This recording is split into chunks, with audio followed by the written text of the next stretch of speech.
Hi, thank you for watching Hope Beyond the Hurt. My name is Trisha Warren, and we are continuing on in our series called Whole Again, a 30-day journey to freedom. And I'm excited today to be talking to you about disappointment. And the title is actually Letting Go of What Could Have Been and How to Deal with Disappointment. And so I want to encourage you with something today. Disappointment hits us hardest when our hearts were all in. And so maybe it's a disappointment with a person in your life letting you down.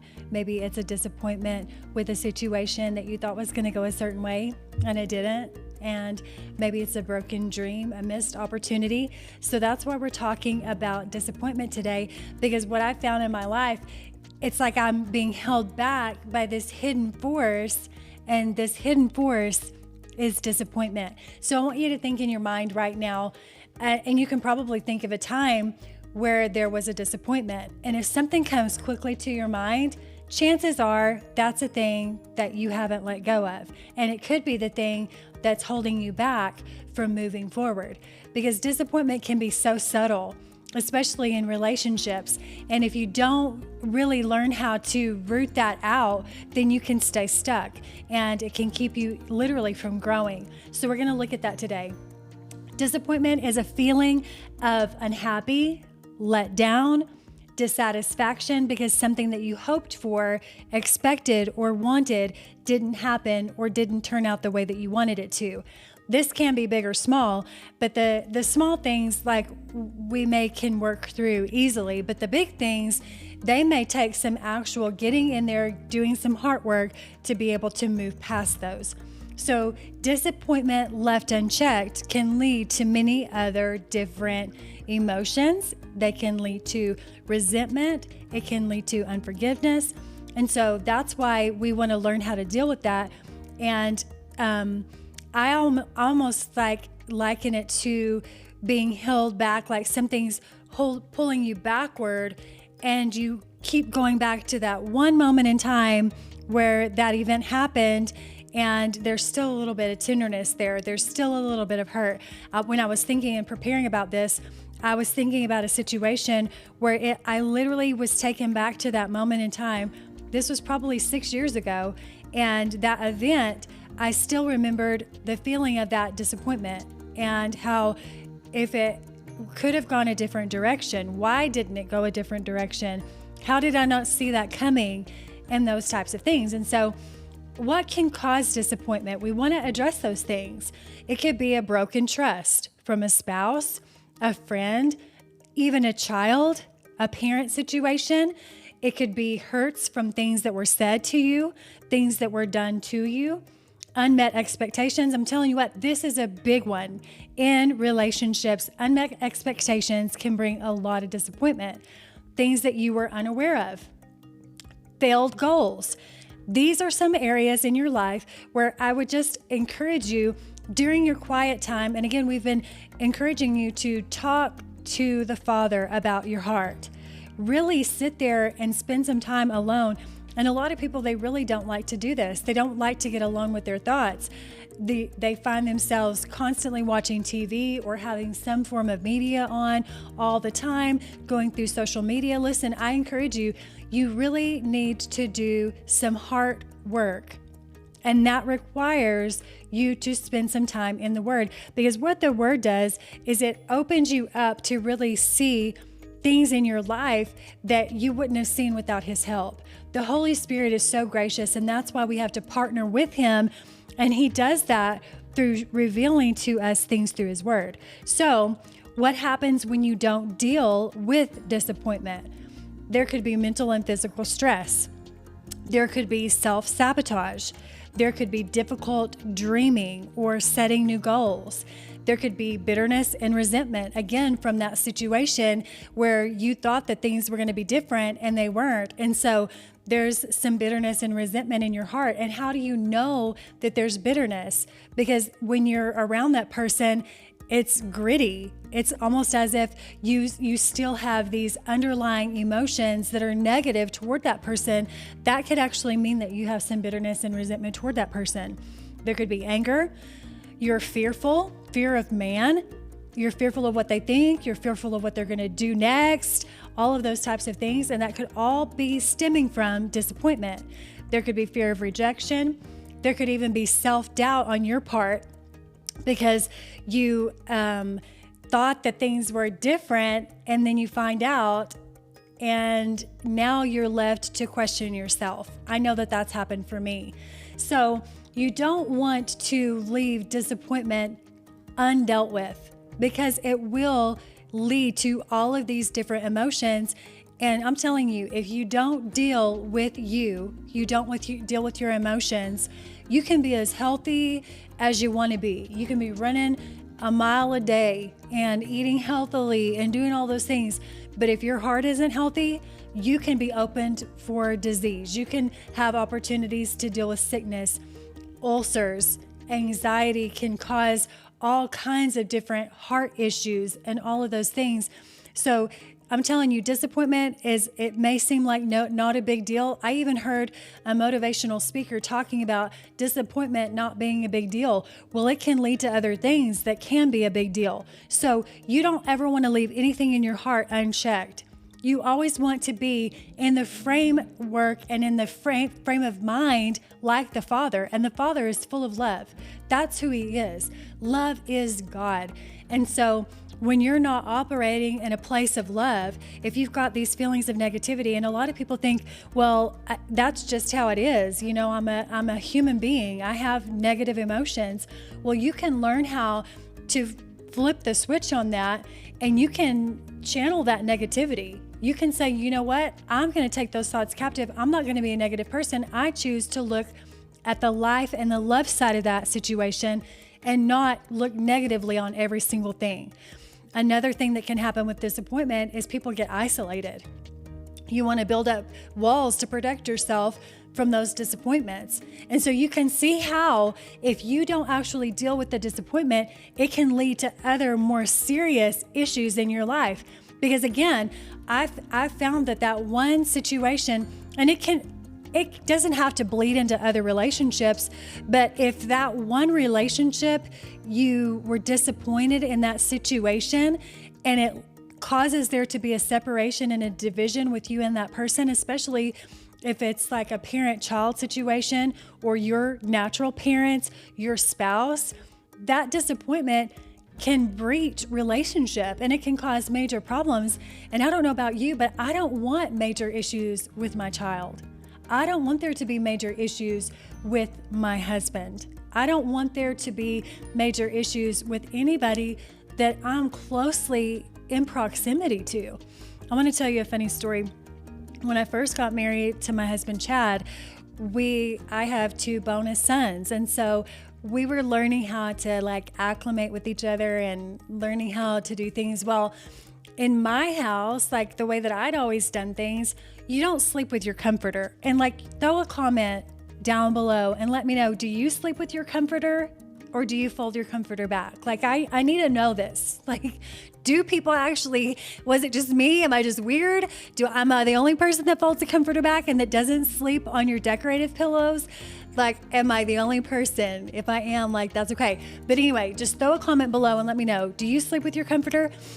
So anyway, my sons, when we first got married, I bought brand new comforters for their rooms. We moved into our new house. It was such a time of celebration. Well, I told them here's your other blanket for your room. And they're like, what do you mean? And I'm like, well, here's your blanket for your bed. We'll fold your comforter back.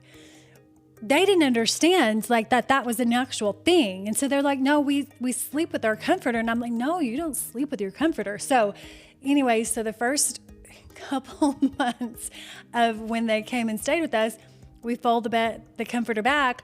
Well, during a time of prayer with one of my sons, I won't name who they are, but we were praying and I was like, the Father wants you to make sure that you forgive everybody and you release things, whatever's holding you back, let's go ahead and address that right now. And so we were having this intimate prayer time and I was like, okay, so do you have anybody that you need to forgive, anything that you need to let go of? And he was like, yeah, I do.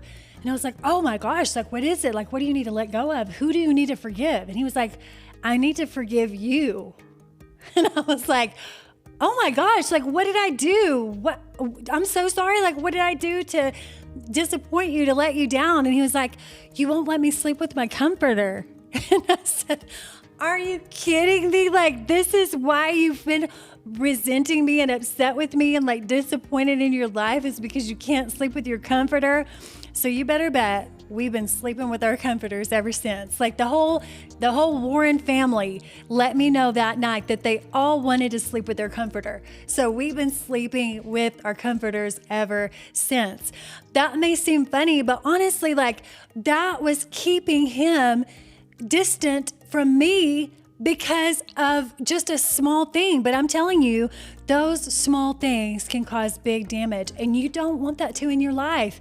You don't want disappointments and things that have hurt you to hold you back and keep you from really receiving in relationships, from moving forward, from having these beautiful friendships and relationships, all because of disappointments. And they're things that could be communicated, honestly. And we're going to look at that in just a second. So you have to acknowledge the disappointment. We've just seen what causes disappointment, what happens when you don't deal with disappointment. Now, how do you let go of disappointment?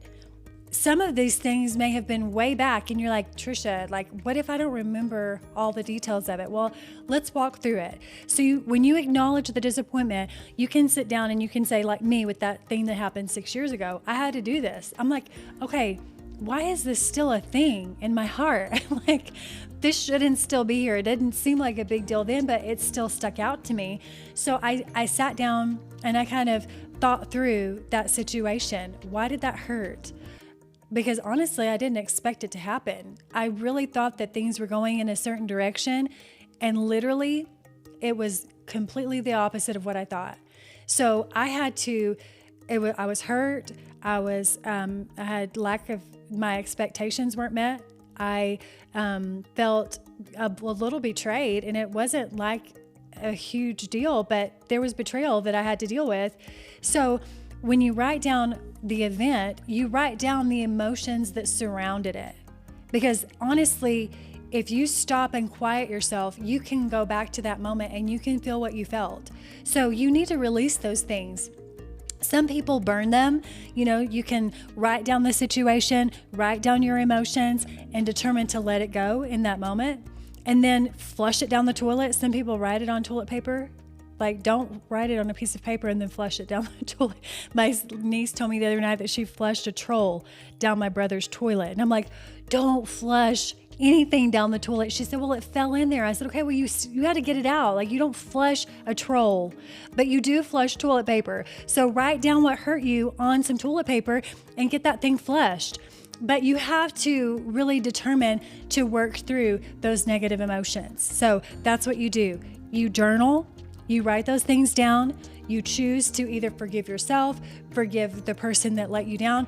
I remember one time I worked for a company, and I actually received an email that I shouldn't have received. They meant to send that email to another person, and when I got that email, it was about me, and it was very discouraging and disappointing. And so with that situation, I had to release that. I had to let that go. Maybe you struggled with something like that. Maybe you overheard a conversation at work. You thought you were doing a great job. You thought you were, kind of laying your life down, doing everything that you knew to do. And then you find out you suck, and you have to really get those things out, release it, let it go to the Father, ask the Father to help you move past that. Because listen, if I would have stayed stuck in that situation, if I would have stayed stuck in that email, just feeling like everything I just thought was going good, everything wasn't going good, if I would have stayed stuck in that mentality, it really could have made me insecure, could have made me isolate myself, could have made me get in my head. You have to let disappointment go. So what the enemy endeavors to do with disappointment is to dash your hopes. He wants to stifle your creativity. He wants to stop your momentum. He wants you to fold under the weight of what could have, should have, would have been if it would have gone the way that you thought it would. So you have to let these things go. When other people are involved, there are always changing variables. Their emotions are involved. their hopes and dreams are involved. So you have to clearly communicate your expectations, especially when it's with your spouse. You have to very much so make sure that you guys are on the same page. You can't expect your husband to know what in the world you're thinking. And the opposite is true. Husbands, you can't expect your wives to read your mind. I can't tell you how many times that I've had this conversation with my husband. I can't read your mind. I don't know what you're thinking. You have to talk. So if your expectations aren't communicated, then this can be the thing that makes you disappointed. You weren't clear in what you expected of your children. You've got to lay those things out. You weren't clear in what you wanted your husband to do. So you're disappointed when you get home and the house is a mess. You should have communicated, hey, when I get home from work today, because you're having a day off, please make sure that you start a load of laundry. Please make sure the dishes in the sink are done. Don't let me come home to a house that is dirty. If you don't communicate those things and then you come home and your expectations are dashed, you're disappointed, then listen, can we really blame that on somebody else when we weren't open in communication?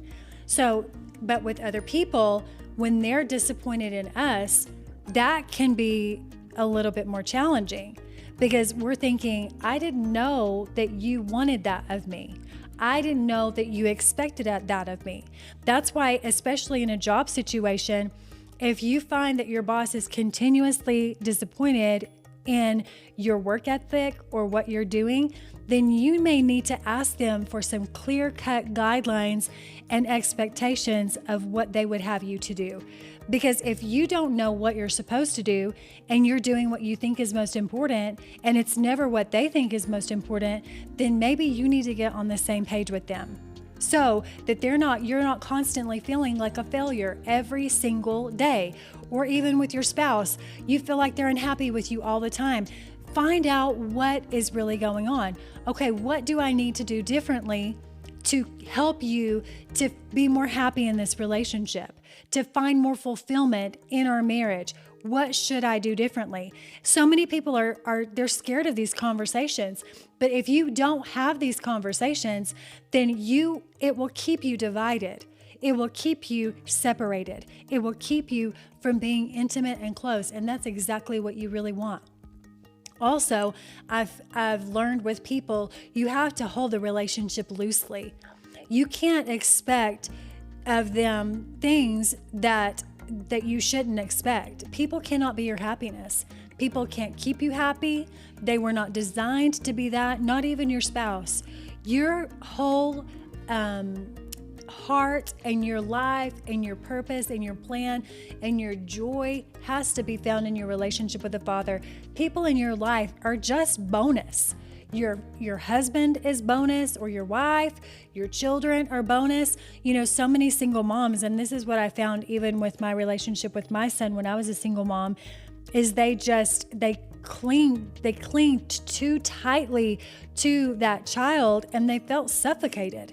They felt as if their relationship with their mom, if they weren't there, that their mom wasn't going to be okay. Listen, you can never make your child feel like without them, you're not going to make it. That is a very unhealthy and manipulative dynamic.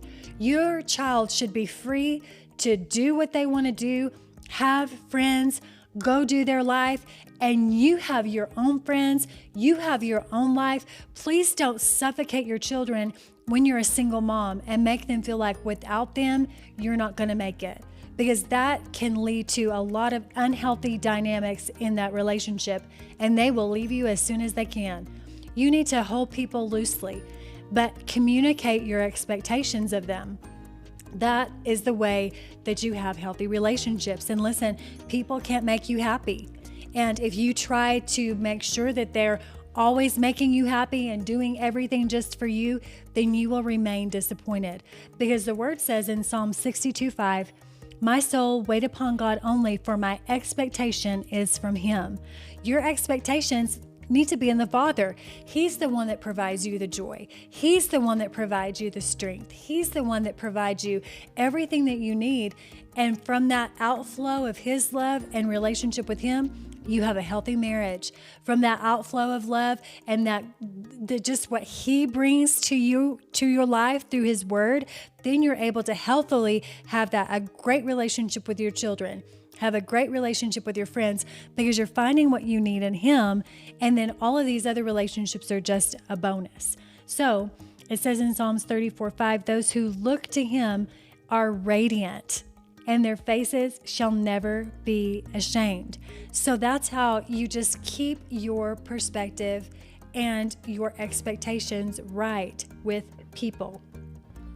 If you have friends that make you feel bad about maybe drawing boundaries, and maybe even you have to tell them, no, I can't do that today, or whatever, or they're disappointed in you because you don't always tell them yes or do what they want you to do. Listen, that is a red flag. Your friendships you need to set boundaries in those friendships and let them know, like, I have a family, I have priorities, I have things that I'm responsible for. I love you, but you can't allow people to make you feel guilty or make you feel bad or because of their disappointment. That's really on them. So people aren't there to meet our needs. We're not there to meet people's needs. So you have to learn how to deal with these disappointments, because it's really important for you to be able to move forward in your relationship with the Father, move forward in your relationships in life, and really let go of the disappointments in the past, because they will hold you back. So I hope this material has helped you today. I have enjoyed really just getting into these things, because honestly, these are the things that I've had to deal with in my own personal life.